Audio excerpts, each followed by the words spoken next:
Presente, ingeniero, buenas noches. Gracias, buenas noches, Lisbeth. Fuentes Justiniano. Fuentes Justiniano. Perfecto, gracias. Buenas noches. Paniagua Ichazu.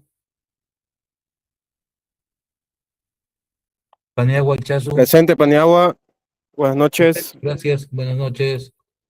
Vargas Rojas. Vargas Rojas. Presente, ingeniero, buenas noches. Gracias, buenas noches. Castro Guzmán. Presente, ingeniero. Gracias.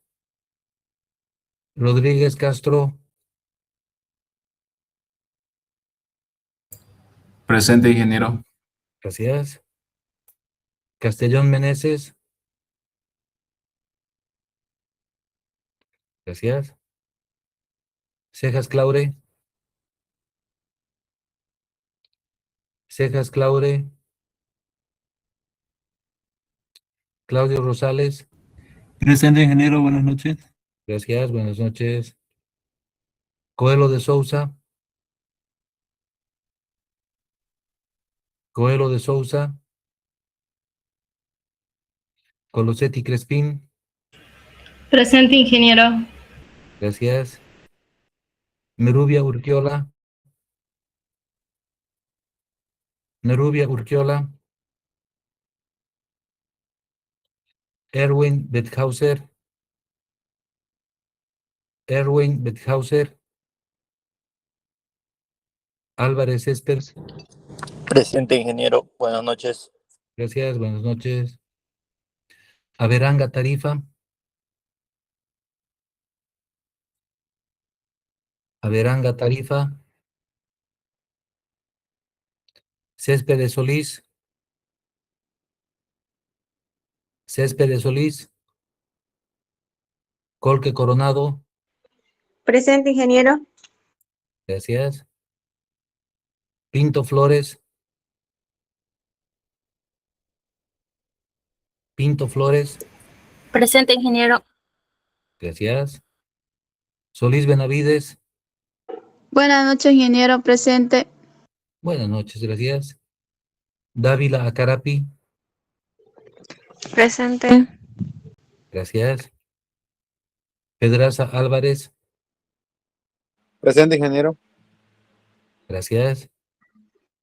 Cayata Flores. Cayata Flores. Navia Aguirre. Buenas noches, ingeniero, presente. Buenas noches, gracias. Mendoza Weber. Presente, ingeniero, buenas noches. Gracias, buenas noches. Escalante Márquez. Escalante Márquez. Presente, ingeniero Escalante Márquez. Gracias. Céspedes Barrancos. Buenas noches, ingeniero, presente. Buenas noches, gracias. Terceros Martínez. Terceros Martínez. Cruz. Cruz. Moreno Alanis. Presente, ingeniero, buenas noches. Gracias, buenas noches. Mamani Ventura. Presente, ingeniero, buenas noches. Gracias, buenas noches. Chambi Chugar. Presente, buenas noches, ingeniero. Gracias, buenas noches. Fernández Choquechambi. Presente, ingeniero. Gracias. Cano Taborga. Cano Taborga. Bilbao Mesa. Presente, ingeniero, buenas noches. Gracias, buenas noches. Irala Benavides. Presente, ingeniero, buenas noches. Gracias, buenas noches. Vallejos Velázquez. Presente, ingeniero, buenas noches. Gracias, buenas noches. Ábalos Beltrán. Presente, ingeniero, buenas noches. Gracias, buenas noches. Vilca Huanca. Vilca Huanca. Jiménez Sánchez. Jiménez Sánchez. Moyo Flores. Presente, ingeniero. Buenas noches. Gracias. Buenas noches. Murillo Hermosilla. Presente, ingeniero. Gracias. Guzmán Ortiz.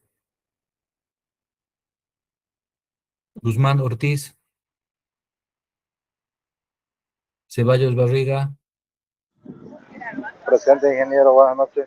Gracias. Buenas noches. Patiño Falón. Patiño Falón. Cantuta Quispe. Presente, ingeniero. Gracias. Guzmán Sarmiento. Presente, ingeniero. Gracias. Amador Corchado. Buenas noches, ingeniero. Presente. Buenas noches, gracias. Miranda Chávez. Buenas noches, ingeniero. Presente. Gracias, buenas noches. Vicente Gaspar. Vicente Gaspar. Quiñones Gemio. Presente, ingeniero. Buenas noches. Gracias, buenas noches. Lara Ortiz. Lara Ortiz. Martínez Barrón. Martínez Barrón.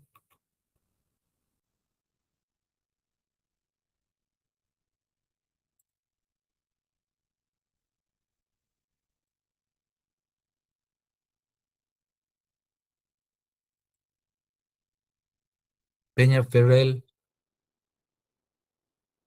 Peña Ferrell. Ricalde Pérez. Presente, ingeniero. Buenas noches. Gracias, buenas noches. Cejas Claure. Cejas Claure. Presente, ingeniero. Buenas noches. Gracias, buenas noches. Coelho de Souza. Buenas noches, ingeniero. Presente. Gracias. Merubia Urquiola. Buenas noches, ingeniero. Presente. Gracias. Erwin Betzhauser. Erwin Betzhauser. Averanga Tarifa. Buenas noches, ingeniero. Presente. Gracias. Buenas noches. Céspedes Solís. Buenas noches. Presente, ingeniero. Gracias. Cayata Flores.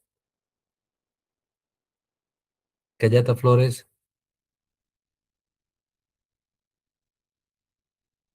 Terceros Martínez. Terceros Martínez. Cruz. Cruz. Cano Taborga. Cano Taborga. Vilcahuanca. Vilcahuanca. Jiménez Sánchez. Vilcahuanca. Sí, ingeniero. Presente. Buenas noches. Perfecto, gracias, buenas noches. Jiménez Sánchez. Jiménez Sánchez. Guzmán Ortiz. Guzmán Ortiz. Patiño Falón. Patiño Falón. Presente, ingeniero. Buenas noches. Buenas noches, gracias. Vicente Gaspar. Vicente Gaspar. Lara Ortiz. Lara Ortiz. Martínez Barrón.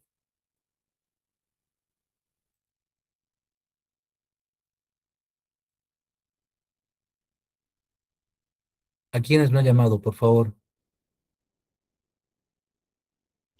Peña Ferrell Gabriela, por favor, ingeniero.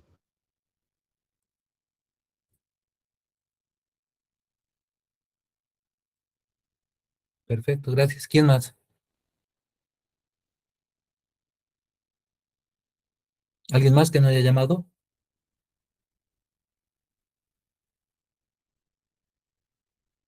Bueno, mil gracias.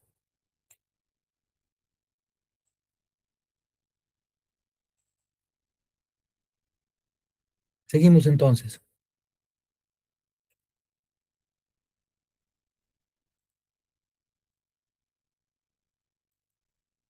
Se ve la pantalla, ¿no ve? Sí, ingeniero, se ve. Perfecto.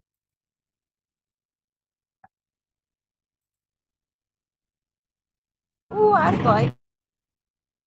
Entonces vamos a empezar a ver la introducción al diseño mecanicista de pavimentos rígidos, ¿no? Es una metodología moderna de análisis estructural para el diseño de pavimentos de concreto basada en el principio de mecánica de materiales, cálculo de esfuerzos y predicción de deterioros, ¿no?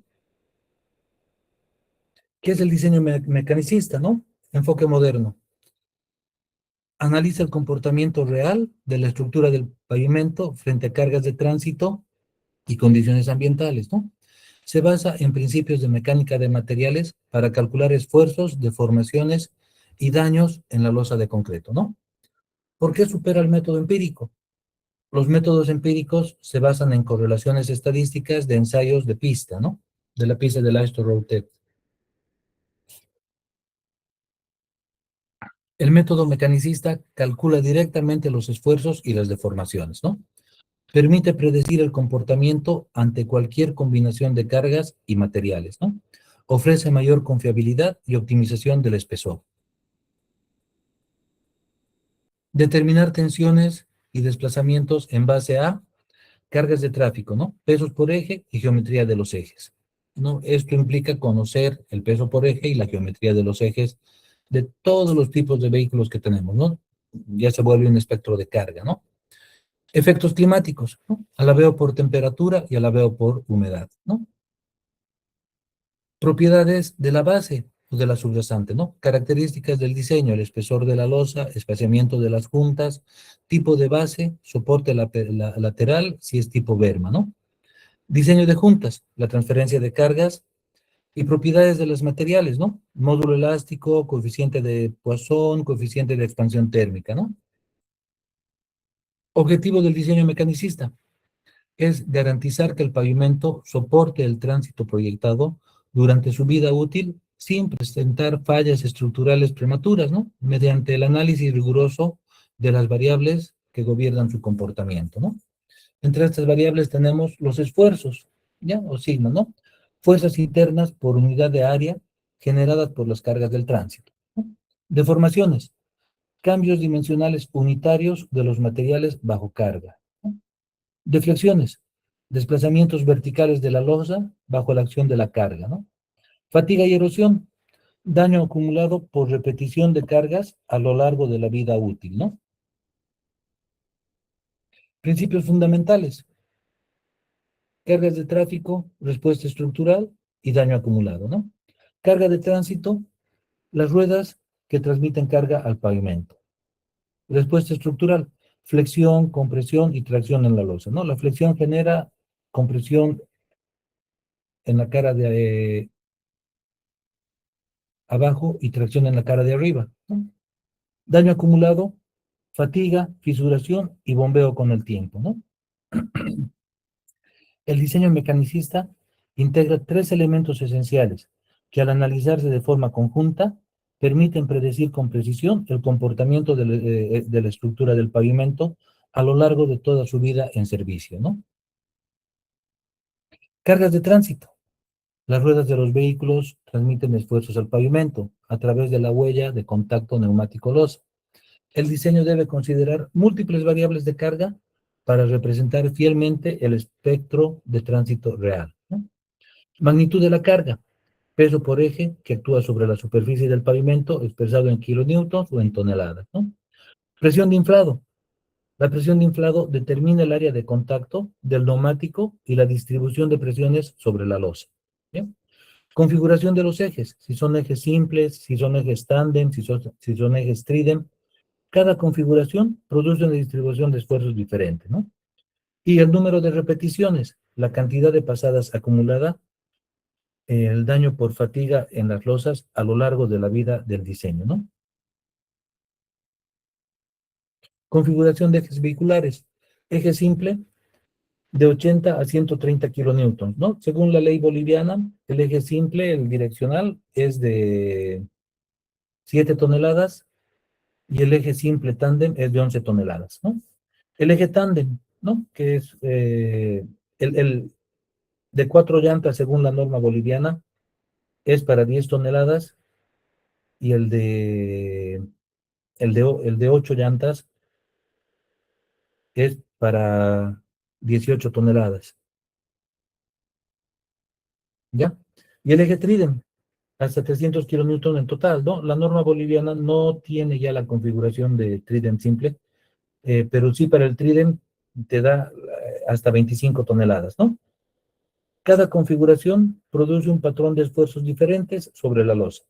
El eje simple es la referencia estándar de los SALs, ¿no?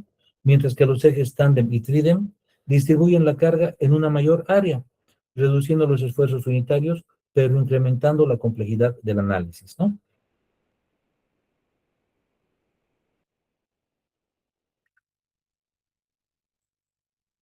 Respuesta estructural de la losa, ¿ya? Modos de comportamiento. La losa de concreto de pavimentos rígidos soporta las cargas de tránsito principalmente por flexión.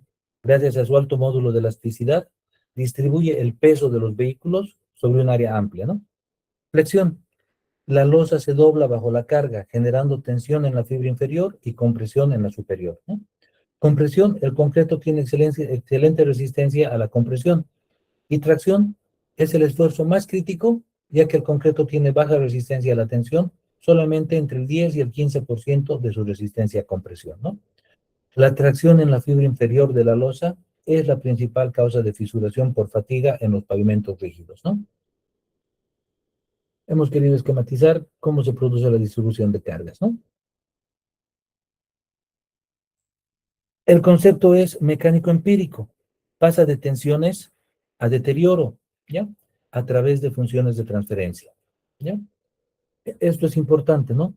Pasa de tensiones a deterioros, ¿ya?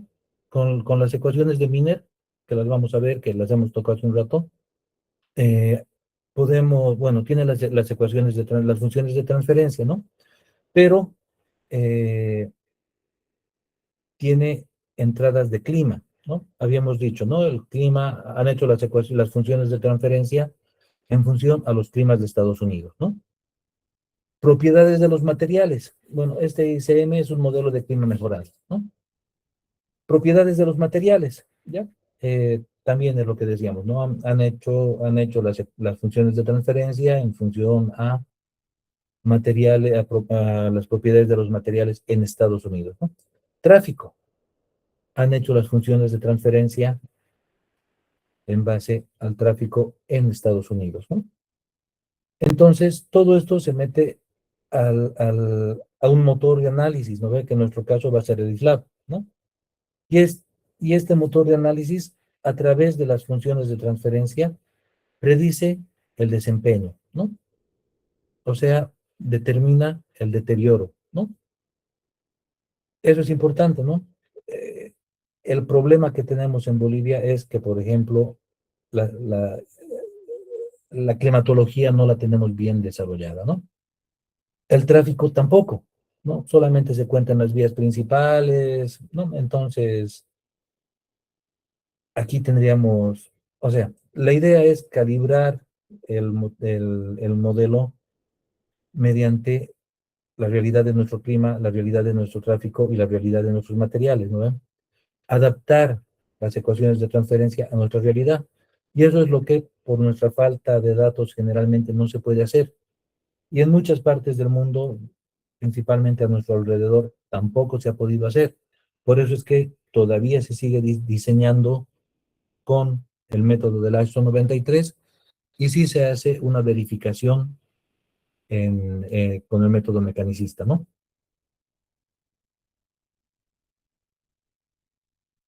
Daño acumulado a lo largo del tiempo. Cada paso de un vehículo produce un daño microscópico en la losa de concreto. Aunque imperceptible individualmente, la acumulación de millones de cargas a lo largo de la vida útil del pavimento provoca deterioros progresivos que ya se vuelven visibles, ¿no? Fatiga. es la degradación progresiva de la resistencia del concreto por cargas repetidas, ¿no? Fisuración, aparición de grietas cuando los esfuerzos superan la resistencia residual, ¿no? Bombeo, expulsión de finos bajo la losa por acción del agua y las cargas. Y el escalonamiento, ¿no ve que ya habíamos comentado varias veces que es la diferencia de nivel entre dos losas adyacentes por pérdida de soporte, ¿no? Componentes del pavimento rígido. El pavimento rígido es un sistema multicapa en el que cada componente cumple una función estructural y funcional específica, ¿no?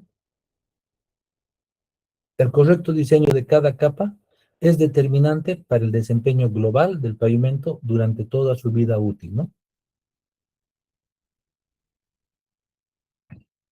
Losa de concreto es el elemento estructural principal, ¿no? Funciones principales: distribuir las cargas del tránsito en una superficie amplia, resistir los esfuerzos de flexión sin fisurarse prematuramente, ¿no? Proteger las capas inferiores de la infiltración de agua y proporcionar una superficie de rodadura uniforme y segura. Características típicas: espesor de 18 a 35 centímetros según el nivel de tránsito, ¿no? Resistencia a la flexión de 4.5 a 5.5 megapascales, ¿no? Módulo de elasticidad entre 25.000 a 35.000 megapascales. Coeficiente de Poisson de 0.15 a 0.20 adimensional, ¿no? Vida de diseño de 20 a 40 años. Base y subbase, ¿no?, que son el soporte y el drenaje. La base granular o estabilizada es la capa inmediatamente bajo la losa, mejora la capacidad de soporte, incrementa el módulo de reacción K, reduce el riesgo de erosión y favorece el drenaje lateral del agua. Subbase, capa de transición entre la base y la subrasante, ¿no? Es opcional. Proporciona soporte adicional, mejora la uniformidad del módulo K y actúa como barrera contra la contaminación de los finos, ¿no? Drenaje. Un drenaje deficiente es uno de los principales factores de degradación prematura y erosión y pérdida de soporte y bombeo en las juntas, ¿no? La subrasante, la fundación del sistema, ¿no? El módulo de reacción K. La capacidad de soporte de la subrasante se cuantifica mediante el módulo de reacción de la fundación de Winkler, ¿no?, definido como P entre delta, donde K es el módulo de reacción entre megapascales, o en PSI, P es la presión aplicada en la placa de carga, y delta es la deflexión producida bajo esta presión, ¿no? Los valores típicos de K oscilan entre 30 y 50 megapascales, dependiendo del tipo de suelo y la presencia de capas de mejoramiento, ¿no? Modelos mecánicos utilizados. El diseño mecanicista de pavimentos rígidos se fundamenta en modelos matemáticos que representan el comportamiento de la losa y la fundación bajo cargas vehiculares. El modelo de Westergaard es la base del diseño mecanicista moderno y es el más ampliamente utilizado en la práctica internacional. Hemos hablado ya del modelo de Westergaard, ¿no? Pero vamos a repasar un poco. Harald Westergaard, de 1888 a 1950, ¿no? Era un ingeniero danés-estadounidense que desarrolló en la década de 1920 la teoría fundamental del comportamiento de losas de concreto sobre fundaciones elásticas. Su modelo revolucionó el diseño de pavimentos rígidos y sigue siendo la referencia estándar a nivel mundial, ¿no? Hipótesis del modelo. La losa se comporta como una placa elástica, delgada e isotrópica, ¿no? Isotrópica quiere decir que tiene las mismas propiedades, ¿no? La subrasante actúa como una fundación de Winkler, ¿no?, con resortes independientes. Las cargas se aplican como distribuciones circulares uniformes. El material es homogéneo y la losa tiene espesor constante, ¿no? Limitaciones de las soluciones de Westergaard. Analiza una sola losa, ¿no? Sin juntas, sin transferencia de cargas o sin sobreancho, ¿no? Dirección horizontal infinita o semi-infinita. El tamaño de la losa no tiene efecto, ¿no?, según la hipótesis. Losa de una sola capa, sin considerar el efecto de la capa base, ¿no? Contacto completo de la losa con la fundación, sin pérdida de soporte por alabeo o erosión, ¿no? y una sola rueda, sin cargas por ejes, ¿no? Entonces, esas son las limitaciones, ¿no? De los modelos de Westergaard, ¿no? Teoría de la fundación de Winkel. El modelo de resortes independientes, ¿no? La subrasante se idealiza como una serie de resortes elásticos independientes que relacionan proporcionalmente a la deflexión local. La relación fundamental es Q igual a K por Y, donde Q es la reacción del suelo en kilopascales, K es el módulo de reacción de la subrasante en megapascales por metro, y finalmente Y es la deflexión local de la losa. ¿Bien? Esta simplificación ignora rigidez cortante del suelo, ¿no? Pero ha demostrado ser suficientemente precisa para el diseño de pavimentos rígidos en la gran mayoría de los casos prácticos, ¿no? Radio de rigidez relativa. El radio de rigidez relativa, habíamos hablado de esto, ¿no? Cuando veíamos el tema de las losas cortas, ¿no? En la clase de ayer. El radio de rigidez relativa es el parámetro fundamental que caracteriza la interacción entre la losa del concreto y la subrasante, ¿no? Cuantifica la distancia a la que la losa es capaz de distribuir las cargas eficazmente, ¿no? L es EH al cubo sobre 12 por 1 menos mu al cuadrado por K, ¿no? Todo elevado a la 1/4, ¿no? Donde L es el radio de rigidez relativa en metros y define la longitud característica de la losa. E es el módulo de elasticidad del concreto en megapascales. Resistencia a la deformación del material, ¿no? H es el espesor de la losa en metros, ¿no? Es la variable principal. Mu es el coeficiente de Poisson del concreto, entre 0,15 a 0,20, ¿no? Relación entre las deformaciones transversales y axial, ¿no? Y K es el módulo de reacción de la subrasante en megapascales, y esto nos da la rigidez de la fundación, ¿no? Significado físico del radio de rigidez, ¿no? Interpretación práctica. El radio de rigidez relativa, L, indica cuánta losa participa en la distribución de carga puntual. Un valor grande implica que la losa es rígida y distribuye la carga en una mayor área, reduciendo los esfuerzos máximos, ¿no? Entonces, un L grande es un concreto rígido con un módulo alto, ¿no? Más una subrasante blanda de un K bajo es mayor distribución de carga. Un radio de rigidez pequeño es un concreto menos rígido, más una rasante firme o un K alto nos da una menor distribución, ¿no? En la práctica, los valores del radio de rigidez oscilan entre 0,5 y 1,5 para pavimentos de carreteras en el caso típico, ¿no? Ejemplo numérico. Tenemos un módulo de elasticidad de 28.000 megapascales, una altura de losa de 25 centímetros, un coeficiente de Poisson de 0,15 y un K de 80 megapascales por metro, ¿sí? Calculamos. L va a ser igual 28.000 por h al cubo, 28.000 por h al cubo, entre 12 por 1 menos 0,15 al cuadrado, entre 12 por 1 menos 0,15 al cuadrado, todo eso por K, ¿no? Y todo elevado a la 1/4, ¿no? Esto nos da aproximadamente un 0,82, ¿no? Este pavimento, lo que significa, ¿no? Que este pavimento distribuye eficazmente las cargas en un radio de aproximadamente 82 centímetros, ¿no? Análisis de posiciones de carga. En el diseño mecanicista se estudian 3 posiciones críticas que vienen del modelo de Winkel, ¿no? De Westergaard, donde la carga vehicular puede actuar sobre la losa. Cada posición genera una distribución de esfuerzos característica y el ingeniero debe garantizar que el pavimento resista la más desfavorable, ¿no? Las 3 posiciones cruciales, ¿no? En el interior de la losa, lejos de los bordes, los esfuerzos son mínimos, ¿no? En el borde, mayores esfuerzos críticos para las juntas longitudinales, ¿no? Y en la esquina, la más crítica, la máxima deflexión y el mayor riesgo de fisuración, ¿no? La posición de esquina es la más desfavorable porque la losa solo tiene soporte de la subrasante en esa zona, sin apoyo lateral de las losas adyacentes ni de bordes, ¿no? Generando las máximas deflexiones y el mayor riesgo de fisuración, ¿no? Carga de esquina, ¿no? Se puede decir que es la posición más crítica, ¿no?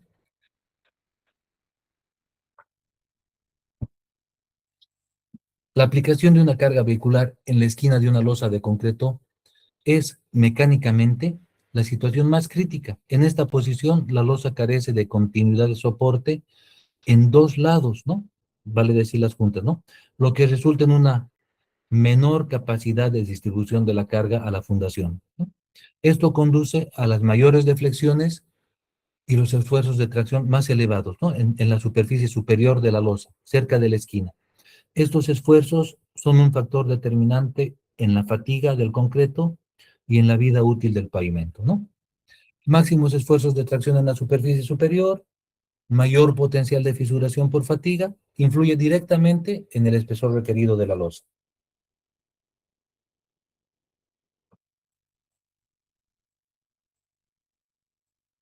Carga de borde. La carga de borde ocurre cuando la rueda vehicular se posiciona cerca del borde longitudinal de la losa de concreto. Esta situación es crítica porque la losa pierde continuidad de soporte en un lado, lo que afecta su capacidad para distribuir la carga eficazmente en la subrasante, ¿no?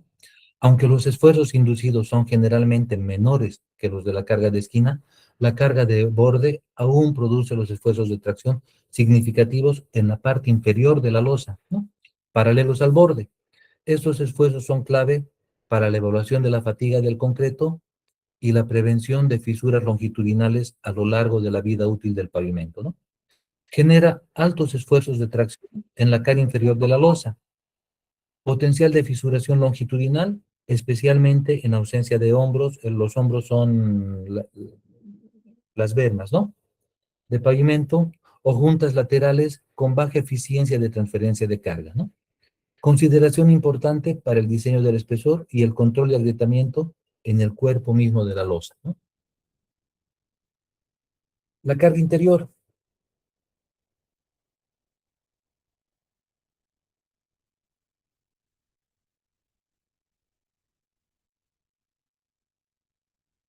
Esta situación se produce cuando una carga se aplica en el interior de la losa, lejos de las juntas y de los bordes, ¿no? En este caso, la losa tiene un soporte continuo de la subrasante en todas las direcciones, lo que permite una distribución de esfuerzos más uniforme, ¿no? Los esfuerzos de tracción por flexión generados son menores que en otras posiciones críticas y se localizan principalmente en la parte inferior de la losa, ¿no? Aunque es la menos crítica, la evaluación de la carga interior es fundamental para establecer un punto de referencia en el análisis mecanicista y comprender el comportamiento básico de la losa. Carga interior. Características, ¿no? La carga se aplica lejos de los bordes y esquinas. Las losas están apoyadas en toda su periferia, producen menores esfuerzos de las tres posiciones, ¿no? La deflexión es mínima y simétrica. La fórmula de Westergaard para la carga interior, ¿no? Aquí tenemos la fórmula, ¿no? Donde sigma sub I es el esfuerzo interior de la losa en megapascales, P es la carga de rueda aplicada en newtons, H es el espesor de la losa, A es el radio equivalente del área de contacto, y L es el radio de rigidez relativa en milímetros, ¿no? El esfuerzo de tracción se produce en la fibra inferior de la losa bajo el punto de aplicación de la carga. Carga de borde, ¿ya? Características del caso de borde. La carga se ubica junto al borde libre longitudinal de la losa. El borde no tiene soporte lateral de otra losa. Produce esfuerzos significativamente mayores que la carga interior. Es crítica en calzada sin berma pavimentada, ¿ya? La fórmula de Westergaard se la puede escribir así. El significado es el mismo, ¿no? De cada uno de los miembros, ¿no? Los esfuerzos de borde pueden ser hasta un 80% mayores que los esfuerzos interiores. Por ello, se debe evitar el tránsito sobre el borde libre o disponerse de una berma pavimentada que lo confine, ¿no? Vamos a hacer un ejercicio considerando estos escenarios, ¿no? Carga de esquina es la posición más crítica, ¿no? ¿Por qué es la más desfavorable? La esquina de la losa solo cuenta con el apoyo de la subrasante sin confinamiento lateral ni el soporte de losas vecinas, ¿no? Esto genera la máxima deflexión vertical de la losa, el mayor riesgo de fisuración diagonal en la esquina, la mayor probabilidad de pérdida de soporte bajo la esquina, la fórmula de Westergaard responde a este valor, ¿no? Una comparación de esfuerzos por posición. Interior, más o menos 55, ¿no? Borde, 80 y esquina, 100, ¿no? El gráfico ilustra los esfuerzos relativos para las tres posiciones de carga, normalizados respecto a la posición de esquina, que es el 100%, ¿no? Los valores exactos dependen de las propiedades del concreto, el espesor de la losa y el módulo K de la subrasante, ¿no? Pero la jerarquía entre posiciones se mantiene constante, ¿no? Fatiga del concreto. La fatiga es el proceso de deterioro progresivo de la resistencia del concreto bajo la acción repetida de cargas variables, ¿no? Aunque cada carga individual no supera la resistencia del material, la acumulación de ciclos de carga produce una degradación gradual que conduce a la fisuración. Relación de esfuerzos y criterios de fatiga. Definición de la relación de esfuerzos, ¿no? La fatiga del concreto se evalúa mediante la relación de esfuerzos, o RF, que compara el esfuerzo actuante con la resistencia a flexión del material, ¿no? Viene dada por sigma entre MR, donde sigma es el esfuerzo de tracción actuante en la fibra inferior de la losa en megapascales, y MR es el módulo de rotura del concreto también en megapascales, ¿no? Criterio de diseño. Esta parte es importante, ¿no? RF menor a 45. Pueden ver, ¿no? La genialidad de esta definición es que con el esfuerzo y la resistencia del módulo de rotura nos da ya los criterios de fatiga, ¿no ve? Entonces, los criterios de diseño dicen, ¿no? RF menor a 0.45, la fatiga es prácticamente nula. El pavimento puede soportar un número ilimitado de repeticiones de carga sin daño acumulado significativo, ¿no ve? R 0.45 menor a RF menor a 55, estamos en la zona de transición. El daño aumenta progresivamente con cada pasada, ¿no? Y RF mayor a 0.55, el daño crece rápidamente, el número de repeticiones admisibles se reduce de forma exponencial, ¿no? Entonces, cuando hagamos nuestra verificación, nuestro ejemplo completo, nuestra verificación mecanicista, aplicamos este criterio, ¿no? Tenemos una resistencia de 4.5. Tenemos la relación de fatiga y encontramos la tensión. Esta tensión es la que comparamos con la tensión que nos mete el camión, o el eje que estamos analizando, o el vehículo que estamos analizando, con la tensión que nos dé el pavimento, ¿no? Si es menor, estamos bien, y si es mayor, tenemos que ajustar el diseño, ¿no? Porque en estas dos zonas nos podemos disparar facilito, ¿no? Podemos incrementar la fatiga, como dice aquí, ¿no? De forma rápida y exponencial, ¿no? Entonces, este es el valorcito que vamos a utilizar, ¿no? Curva de fatiga del concreto, ¿ya? La curva de fatiga muestra cómo el número admisible de repeticiones de carga en escala logarítmica decrece exponencialmente al aumentar la relación de esfuerzos, ¿ya? RF, el diseño debe garantizar que el total del daño acumulado por fatiga durante la vida útil no supere el 100%, ¿no?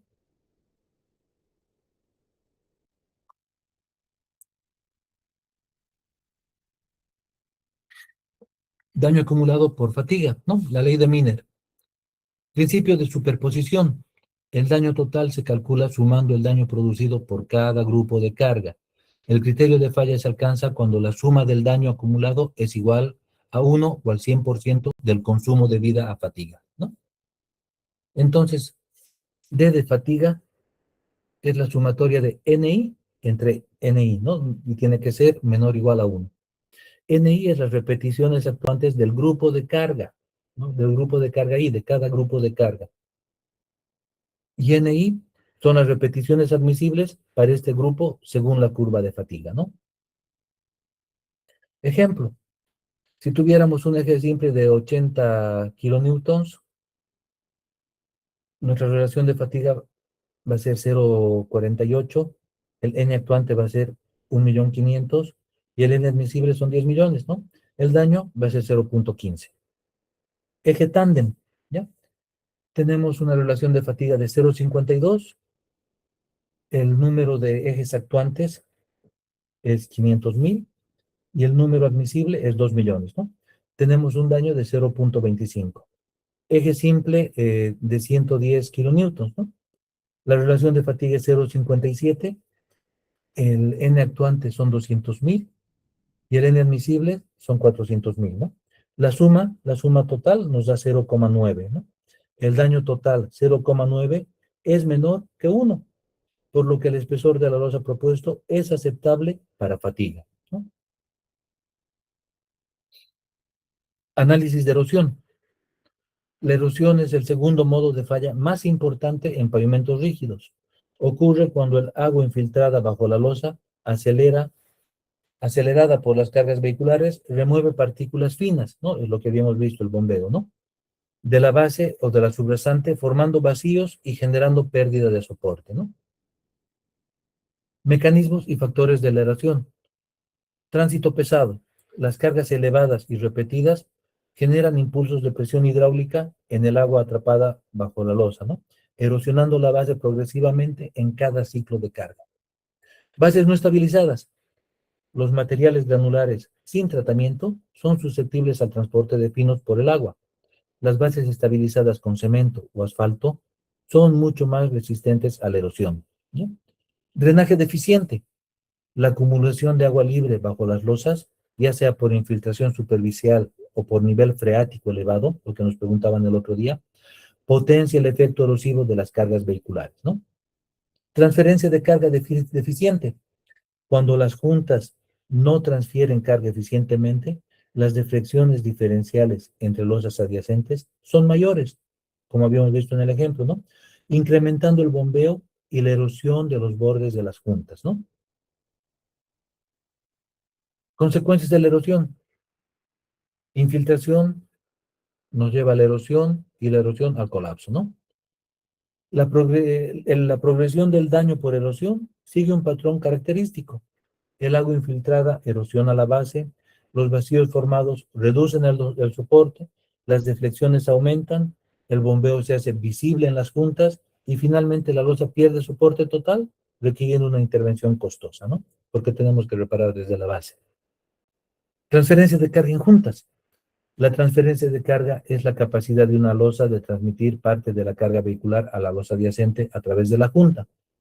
Una eficiente transferencia de carga reduce los esfuerzos en los bordes de las losas, disminuye las deflexiones diferenciales y mitiga el bombeo y la erosión, ¿no?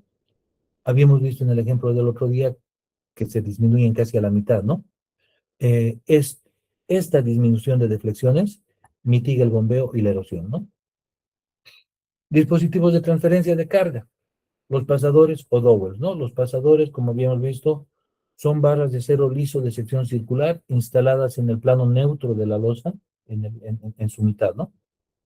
Perpendiculares a la junta de contracción, permiten la transferencia de cargas verticales por cortante, ¿no? Mientras admiten el movimiento horizontal de la losa por expansión y contracción térmica, ¿no? Son el dispositivo más eficiente para la transferencia de carga. Y su diseño es bien sencillito, ¿no? Habíamos visto el otro día también, ¿no? Barras de amarre o las tie bars, ¿no? Barras de acero corrugadas colocadas en las juntas longitudinales, su función es mantener unidas las losas adyacentes, evitando la apertura de las juntas y el escalonamiento. No funcionan como pasadores. No están diseñadas para transferir cargas verticales ni para deslizar dentro del concreto, ¿no? Eficiencia de la transferencia de carga. Lo habíamos visto varias veces, lo hemos comentado varias veces, ¿no? La eficiencia de la transferencia de carga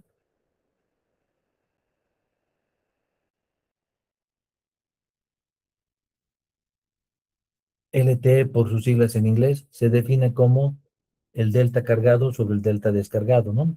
Donde delta es la deflexión medida en la losa cargada y en la losa descargada adyacente a la junta, ¿no? Esto por 100. Valores de referencia. LTE mayor o igual a 70, excelente, pasadores en buen estado, ¿no? Entre 50 y 70, aceptable, deterioro leve. Entre 25 y 50, deficiente, la rehabilitación es necesaria, ¿no? Menor a 25, muy deficiente, sin transferencia efectiva, ¿no?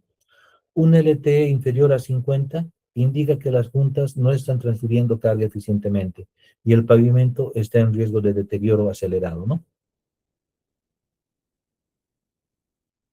Influencia del clima en el diseño. El diseño mecanicista no solo considera las cargas vehiculares, sino también los efectos ambientales sobre la losa de concreto. Las variaciones de temperatura y humedad generan esfuerzos internos significativos que deben combinarse con los esfuerzos de tránsito para un diseño correcto, ¿no? Gradientes térmicos y de alabeo. El efecto del gradiente térmico, ¿no? La diferencia de temperatura entre la cara superior e inferior de la losa genera gradiente térmico que produce primero alabeo positivo diurno. La cara superior está más caliente, la losa tiende a curvarse hacia arriba en los extremos, ¿no? Bordes, esquinas se levantan. Alabeo negativo o nocturno. La cara inferior es más caliente, la losa tiende a curvarse hacia abajo, ¿no? En los extremos. El alabeo modifica el estado de contacto de la losa con la subrasante, cambiando la distribución de esfuerzos. Las combinaciones más desfavorables deben considerarse en el diseño, ¿no? Efectos por alabeo. Pérdida de contacto losa-base, ¿no? En bordes y en esquinas. Incremento de esfuerzos de flexión en la zona central. Mayor riesgo de fisuración cuando se combina con cargas de tránsito, ¿no? Incremento de deflexiones en bordes y en esquinas. Efectos de la contracción térmica e higroscópica, ¿no? Contracción térmica. Al disminuir la temperatura, el concreto se contrae. Si la losa está impedida de moverse libremente por fricción con la base, se generan tensiones de tracción que pueden superar la resistencia del material y producir fisuración transversal. Retracción hidráulica. La pérdida de agua de la mezcla de concreto durante el fraguado y curado produce contracción volumétrica, ¿no? Genera la apertura de las juntas y tensiones internas si el concreto está restringido, siendo especialmente problemática en las primeras edades del pavimento, ¿no? Apertura de juntas. La contracción por temperatura y retracción hidráulica causa la apertura de juntas de contracción. Si la apertura es excesiva, el material de sello puede fallar y se pierde la transferencia de carga por trabazón de áridos, ¿no? Aumentando el riesgo de escalonamiento. Diseño mecanicista empírico. OMP es actualmente el enfoque más avanzado y utilizado a nivel internacional, desarrollado por la AASHTO. Combina los fundamentos del análisis mecánico con datos experimentales de campo para predecir el deterioro real del pavimento a lo largo de su vida de servicio, ¿no? Aquí es donde intervienen las ecuaciones de transferencia que habíamos mencionado, ¿no? Fundamentos del enfoque mecánico empírico. Modelos mecánicos. Calcula esfuerzos y deformaciones en cada capa del pavimento utilizando la teoría elástica y las ecuaciones de Westergaard, ¿no? Es la base física del método. Datos experimentales. Calibra las predicciones con observaciones reales de deterioro en tramos experimentales y de campo. Permite ajustar los modelos a las condiciones locales de cada región, ¿no ve? Es aquí donde nos complica el tema del clima, ¿no? Y del tránsito. Predicción de deterioros. Genera curvas de deterioro a lo largo del tiempo para fisuración, escalonamiento, rugosidad o IRI y otros indicadores de desempeño, ¿no? Permite al ingeniero evaluar múltiples alternativas de diseño. La AASHTO MEPDG o Mechanics Empirical Pavement Design Guide y el software AASHTO Web Pavement ME son las implementaciones más reconocidas en este enfoque a nivel mundial, ¿no? Variables de entrada del método mecánico empírico, ¿no? Tránsito. Los ESALs a 8.2 toneladas, el eje tridem, el eje tándem y el eje simple, ¿no? Predicción de carga y volumen vehicular de diseño, ¿no? Propiedades de materiales, el módulo de flexión, el módulo de rigidez y el módulo de Poisson, ¿no? Condiciones de la fundación: módulo de reacción de la subrasante, la pérdida de soporte y la capacidad de drenaje, ¿no? Soporte de capas inferiores y gestión del agua.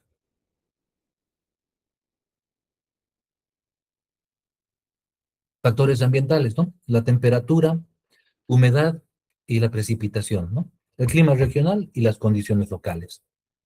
La calidad de los datos de entrada determina directamente la precisión de las predicciones del método mecánico empírico. Esto clasifica las variables de entrada en 3 niveles de categorización. Nivel 1, ensayos de laboratorio. Nivel 2, correlaciones. Y nivel 3, valores por defecto, ¿no? Si queremos utilizar un método exquisito, tenemos que tener datos exquisitos, ¿no ve? Entrar otra vez al nivel 2 o al nivel 3 con correlaciones y con valores por defecto es simplemente volver al método anterior, ¿no ve? ¿No ve? Entonces, si queremos ser exquisitos, si queremos ser precisos en los resultados, tenemos que ser precisos en los datos, ¿no? Y es aquí donde en Bolivia se nos complican las cosas, ¿no? La variable del tránsito, SALS y espectro de carga, ¿no? SALS, ejes equivalentes de 80 kilonewtons, ¿no? El SAL, o equivalente single axle load, es la unidad estándar de daño equivalente al paso de un eje simple de 80 kilonewtons o 18 kips. Permite convertir el tránsito mixto real en camiones de diferentes cargas y configuraciones en un número equivalente de ejes de referencia, ¿no? Entonces los SALs es la sumatoria de todos los tipos de carga, ¿no? Donde FDI es el factor de daño equivalente de cada grupo de carga, ¿no? Que lo han hecho ustedes en la práctica también, ¿no ve? Espectro de cargas, ¿no ve? Esto es para el método mecánico empírico, ¿no? El enfoque mecánico empírico avanzado no usa los SALs, sino el espectro completo de carga, que describe la distribución real de pesos por eje para cada tipo de vehículo. Esto permite una predicción más precisa del daño, especialmente para cargas extremas que dominan el deterioro, ¿no? Por ejemplo, eje simple, un rango típico entre 20 y 130, eje tándem entre 40 y 220, eje trídem entre 60 y 300, ¿no? Y eso lo hemos visto aquí. No, aquí no. Aquí, ¿no ve? Cuando aplicamos MINER, aquí tenemos el eje de 80 kilonewtons, pero bien calculado, ¿no? ¿Y cuántos tenemos como actuantes, no ve? ¿No ve? Entonces, ese es el problema de utilizar el espectro de carga, ¿no? Que tienes que tener muy buenos datos de tránsito, no solo en cantidad de vehículos, sino también en dimensiones y pesos, ¿no? Que es ahí otra vez donde nos complicamos en Bolivia, ¿no ve? Porque no tenemos principalmente dimensiones y pesos, ¿no? Aplicamos los pesos de ley o hacemos el censo de carga. Habíamos comentado al principio que siempre es importante hacer el censo de carga para tener tus pesos reales, pero todavía quedamos flacos con el tema de las dimensiones. Tendríamos que hacer censo de carga y de vehículo, ¿no ve? Tendríamos que medir la distancia entre ejes. Y es más moroso, es más complicado, toma más tiempo, se pueden cometer más errores en la medición. ¿No ve? Entonces, es complicado implementarlo, ¿no? Pero es una de las condiciones del método mecánico empírico, ¿no? Deterioros evaluados por el método mecánico empírico. El método ME predice la evolución temporal de múltiples indicadores de deterioro, permitiendo al ingeniero verificar que el pavimento diseñado cumplirá los criterios de desempeño establecidos durante toda su vida útil, ¿no? Tipos de deterioros predichos. Fisuración por fatiga, ¿no? El porcentaje del área de la losa afectada por grietas debidas a la repetición de cargas se expresa como porcentaje de losas fisuradas al final de la vida de diseño, ¿no? Escalonamiento. Diferencia de cota entre losas adyacentes en juntas transversales expresada en milímetros. Causa incomodidad al usuario, indica pérdida de soporte y transferencia de carga deficiente, ¿no? Rugosidad o IRI. El índice de rugosidad internacional, o IRI en metros por kilómetro, cuantifica la calidad de la rodadura. El método mecánico empírico Predice su evolución con el tiempo, garantizando el nivel de servicio a lo largo de toda la vida, ¿no?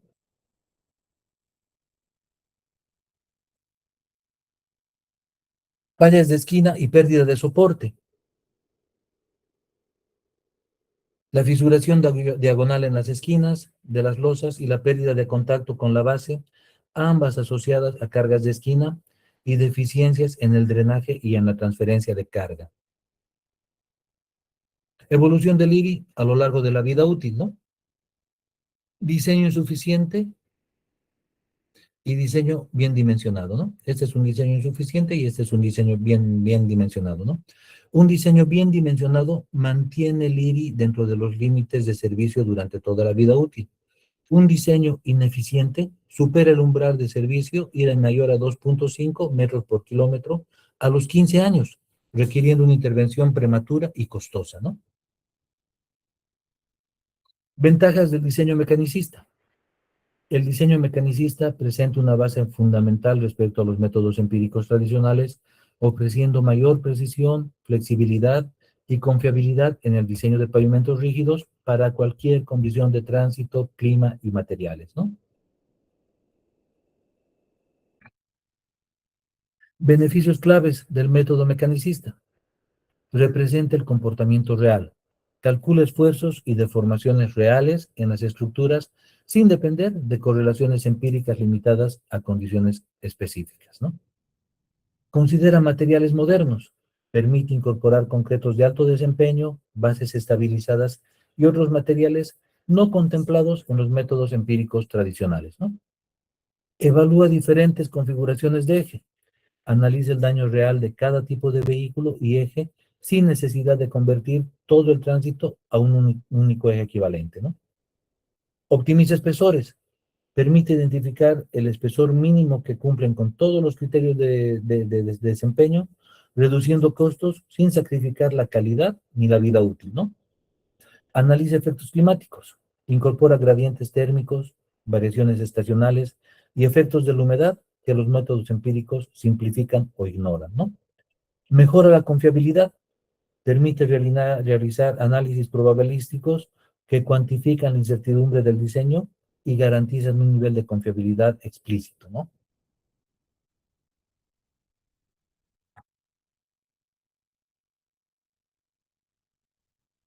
Comparación, método empírico mecanicista, ¿no? El método empírico se basa en correlaciones estadísticas, simple, relativa baja fiabilidad en nuevas condiciones, ¿no? Método mecanicista, basado en la mecánica de materiales, aplicable a cualquier condición, optimiza el espesor y es altamente fiable con datos precisos, ¿no?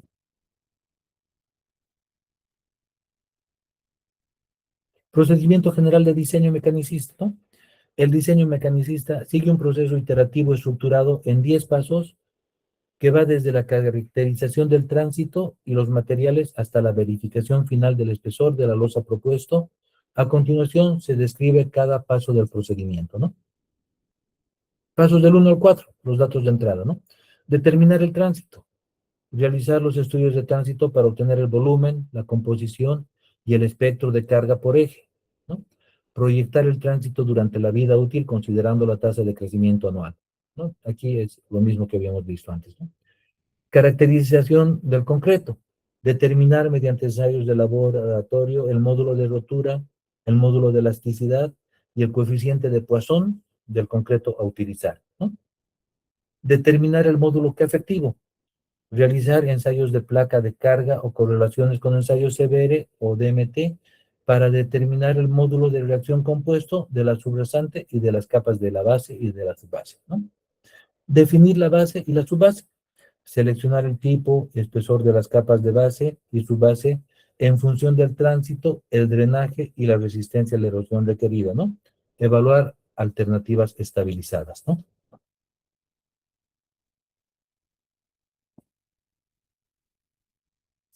Pasos del 5 al 8.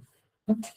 Calcular esfuerzos mediante Westergaard para cada grupo de carga y posición crítica, inferior, borde, esquina. Calcular los esfuerzos de tracción en la fibra inferior de la losa usando las fórmulas de Westergaard y el radio de rigidez relativo, ¿no? Evaluar la fatiga. calcular la relación de esfuerzos, RF, para cada grupo de carga, determinar las repeticiones admisibles N sub I de la curva de fatiga y acumular el daño mediante la ley de Miner, ¿no? El daño total debe ser menor a 1. Evaluar la erosión, calcular el factor de erosión considerando el tipo de base, la transferencia de carga y el nivel de drenaje, ¿no? Verificar que el daño por erosión acumulado sea menor que el criterio del estado límite establecido, ¿no? Analizar la transferencia de carga. Verificar el diseño de pasadores, diámetro, longitud, separación y comprobar que la eficiencia de carga LTE entre las juntas sea superior al 70% durante toda la vida útil, ¿no? Pasos 9 y 10, verificación y ajuste, ¿no? Paso 9, verificar deterioros esperados, ¿no? Predecir la evolución temporal de todos los indicadores de deterioro, fisuración por fatiga, escalonamiento, bombeo, fallas de esquina y rugosidad, o sea, IRI, ¿no?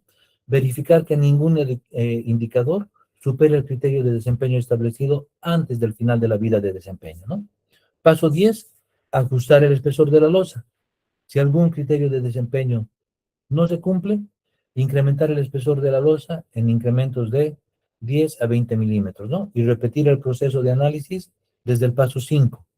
Si todos los criterios se cumplen con un margen excesivo, reducir el espesor de la losa para optimizar costos, ¿no? El proceso iterativo concluye cuando el espesor propuesto cumple todos los criterios de fatiga, erosión, transferencia de carga determinados con un mínimo espesor posible, optimizando el costo del pavimento, ¿no? Diagrama del proceso iterativo.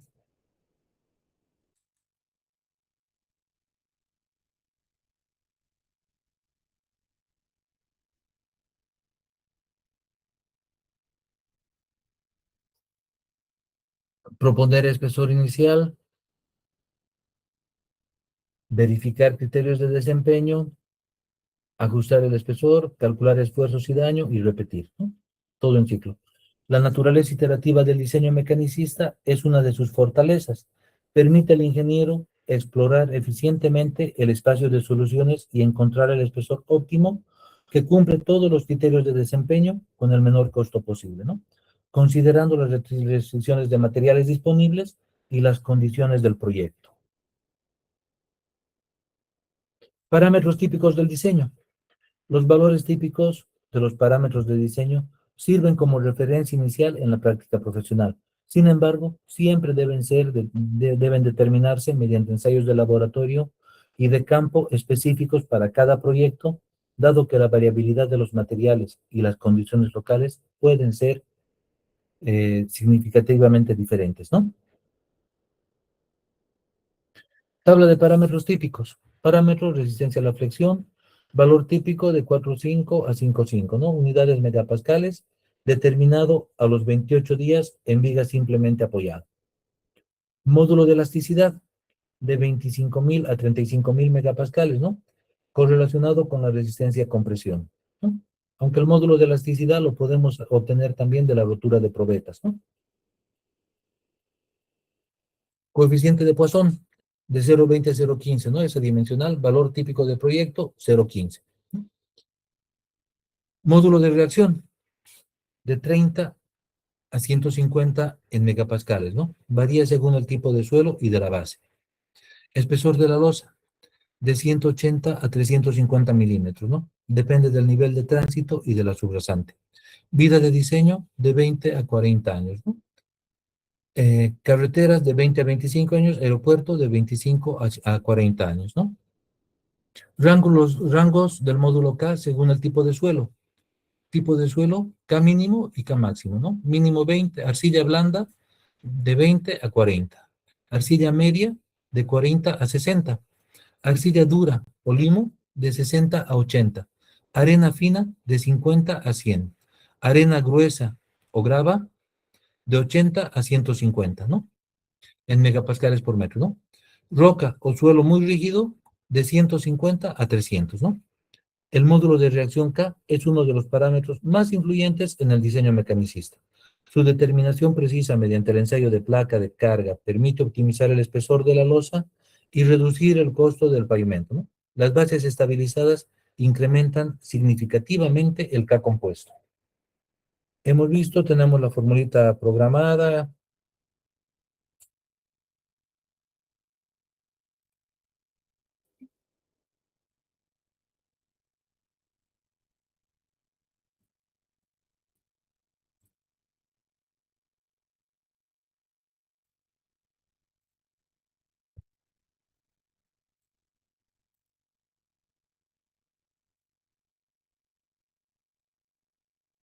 Tenemos la formulita programada y hemos visto cómo aumenta, ¿no? Del 55 se nos iba al 78, ¿no ve? Ejemplo de diseño, ¿no? Con datos del proyecto. Descripción del proyecto, ¿no? Carretera de 2 carriles en zona semiárida con tránsito de camiones pesados distribuido. Distribución logística, vida de diseño 25 años, temperatura media anual 15 grados, con gradientes térmicos de hasta 15, más o menos 15 grados entre la cara superior y el inferior de la losa. Parámetros de diseño adoptados, módulo del concreto 5 megapascales, el módulo de elasticidad 30.000 megapascales, el coeficiente de Poisson 0.15, el módulo K efectivo 90 megapascales, ESAL de diseño 25 años, 15 por 10 a la 6, espesor de la losa propuesto 240 milímetros, ¿no? Paso 1, la rigidez relativa, ¿no? Paso 2, esfuerzos de borde, posición crítica según Miner, ¿no? Paso 3, verificación de fatiga según Miner, ¿no? RF 0,524 que se encuentra en la zona de transición, ¿no? 0,45 a 0,55. Se procede al cálculo del daño acumulado mediante la ley de Miner para verificar que el daño total no supere 1 en los 25 años de vida de diseño, ¿no? Para este ejemplo, el espesor de 240 milímetros resulta adecuado por fatiga, se debe verificar también el criterio de erosión antes de confirmar el diseño, ¿no? Paso 3, esfuerzo de esquina para el mismo eje simple, ¿no? Análisis de los resultados. En este caso, el esfuerzo de esquina es 1.82 megapascales. Es menor que el esfuerzo de borde, 2,62 megapascales, calculado en el paso anterior, ¿ya? Esto no es un resultado típico, ya que generalmente el esfuerzo de esquina es el más crítico. Sin embargo, en el ejemplo, la fórmula utilizada para el esfuerzo de borde es más conservadora y los parámetros específicos, alto valor de A y de I, podrían influir en este resultado, ¿no? Es fundamental verificar las fórmulas específicas y los factores de diseño adoptados en cada metodología, ya que pueden variar y afectar la posición crítica, ¿no? Para un diseño real, se recomienda utilizar software especializado que implemente las ecuaciones de manera consistente y evalúe todas las posiciones de la carga, ¿no? Seguimos con el ejemplo de diseño. El paso 4, esfuerzo en la posición interior, ¿no? Calculamos el esfuerzo en la posición interior. Al comparar los resultados de los 3 tipos de carga, esfuerzo de borde 2.62, esquina 1.82 e interior 0.18, este ejemplo, el esfuerzo de borde resulta ser el más crítico, lo cual es coherente con la mayoría de los diseños de pavimentos rígidos, ¿no? El esfuerzo interior es significativamente menor, lo que confirma que las áreas centrales de la losa son menos propensas a las fallas por fatiga bajo cargas verticales en comparación con los bordes y las esquinas, ¿no? Para un diseño completo, se deben considerar los efectos combinados de carga, alabeo térmico, los cuales pueden aumentar significativamente los esfuerzos en las posiciones de borde y esquina.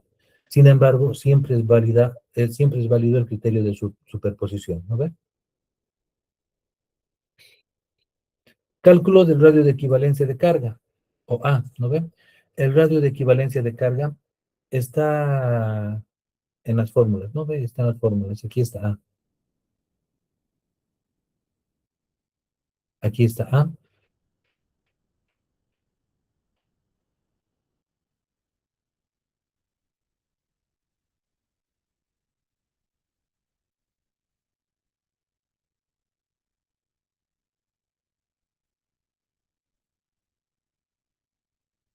Ya, entonces, el radio equivalente de carga es un parámetro crucial en las fórmulas de Westergaard, ya que definen el área efectiva sobre la cual la carga de la rueda se distribuye en la superficie del pavimento.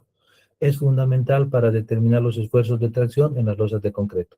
Se calcula asumiendo que el área de contacto del neumático con el pavimento es circular y se deriva de la carga aplicada por la rueda P, ¿no? La presión de inflado del neumático P también, ¿no? A es igual a raíz cuadrada de P mayúscula entre pi por P, donde P mayúscula es la carga de la rueda en newtons, P minúscula es la presión de inflado del neumático en megapascales. Para nuestro ejemplo de diseño con una carga de rueda de 50 kilonewtons y una presión de inflado típica, el valor resultante es aproximadamente 150 milímetros, ¿no? Cálculo del daño acumulado por fatiga. Dado que la relación de esfuerzos para el espesor propuesto se encuentra en la zona de transición de fatiga entre 0,45 y 0,55, es crucial realizar la verificación detallada del daño acumulado a lo largo de la vida útil, ¿no?, del pavimento mediante la ley de Miner. Esta ley nos permite evaluar el efecto combinado de diferentes niveles de carga sobre la vida de fatiga, ¿no? Habíamos visto que es la sumatoria de todos los NI por los NI, ¿no? La ley de Miner es un modelo que asume que el daño causado por diferentes niveles de esfuerzos es aditivo, o sea, es sumable, ¿no? Si el daño total acumulado es igual o mayor a 1, se predice que el pavimento fallará por fatiga, ¿no? D es el daño acumulado, NI minúscula es la repetición de carga aplicada en el nivel de esfuerzo I.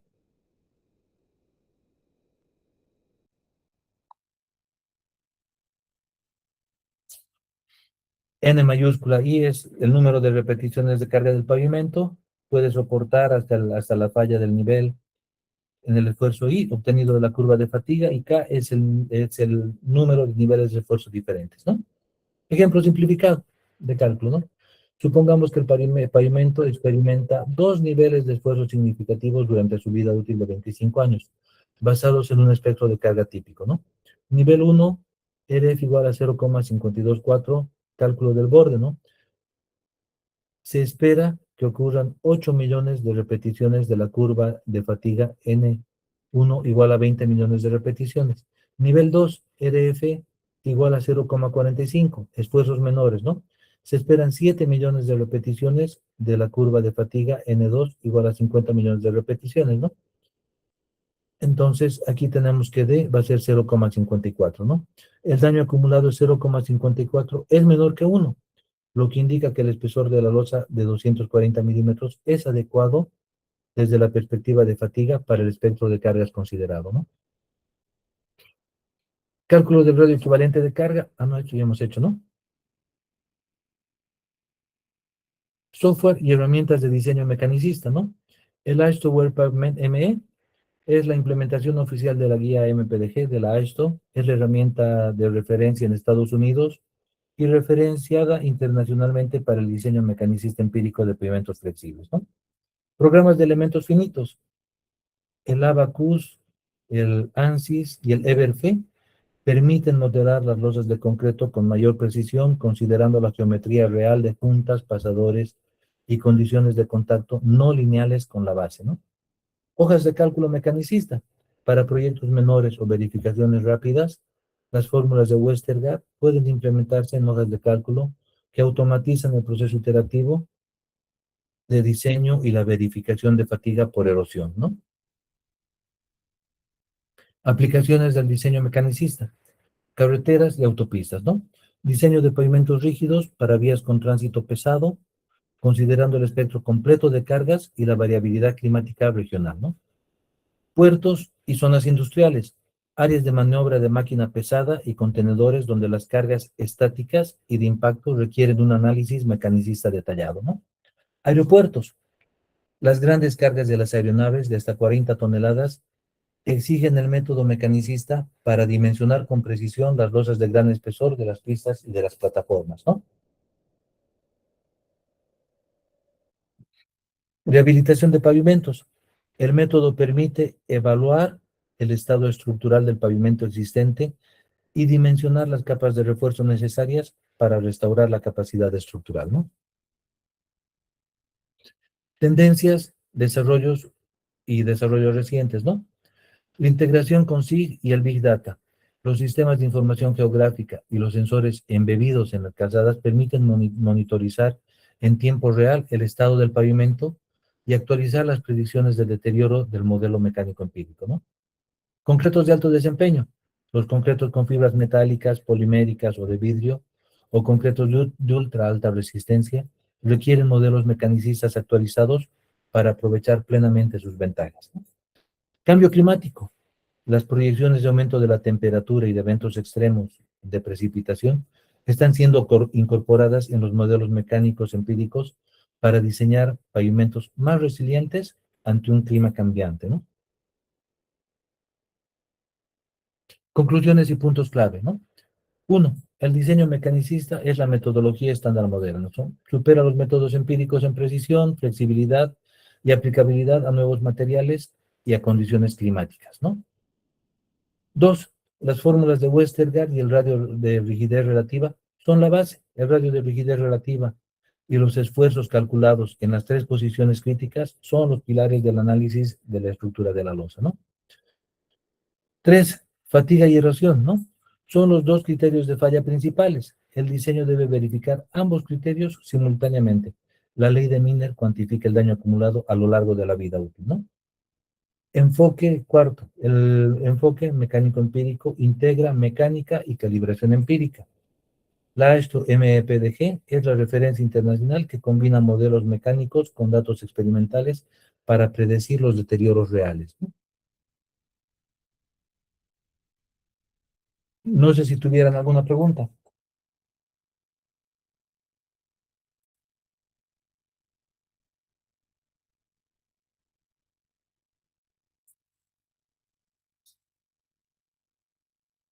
Y para el diseño de pavimento rígido, ¿qué programa vamos a utilizar, dijo?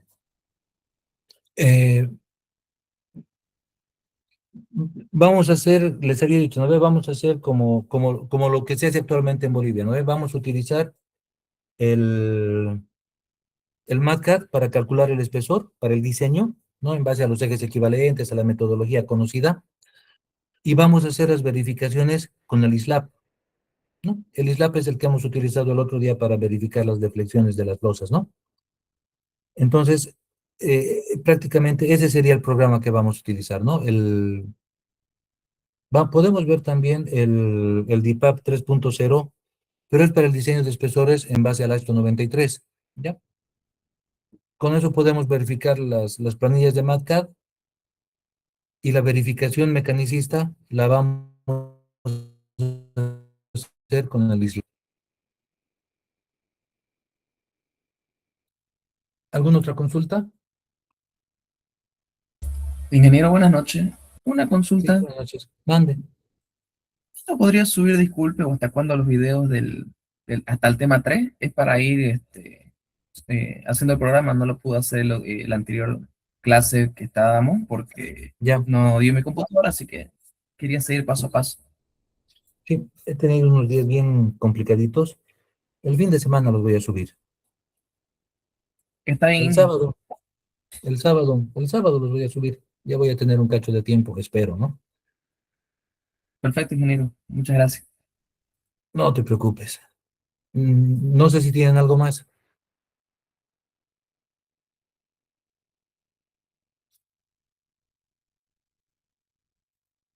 Entonces mañana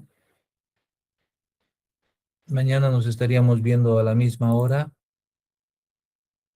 Veríamos un poco del comportamiento estructural de los pavimentos rígidos, las limitaciones del diseño mecánico empírico, y empezaríamos a ver lo que es el diseño del espesor de la losa con el método AASHTO, ¿no? Las variables fundamentales. Sí, con esto creo que estamos bien en tiempo. ¿Ya? Entonces, queridos colegas, nos estaríamos viendo mañana a la misma hora. Un abrazo. Listo, ingeniero, hasta luego.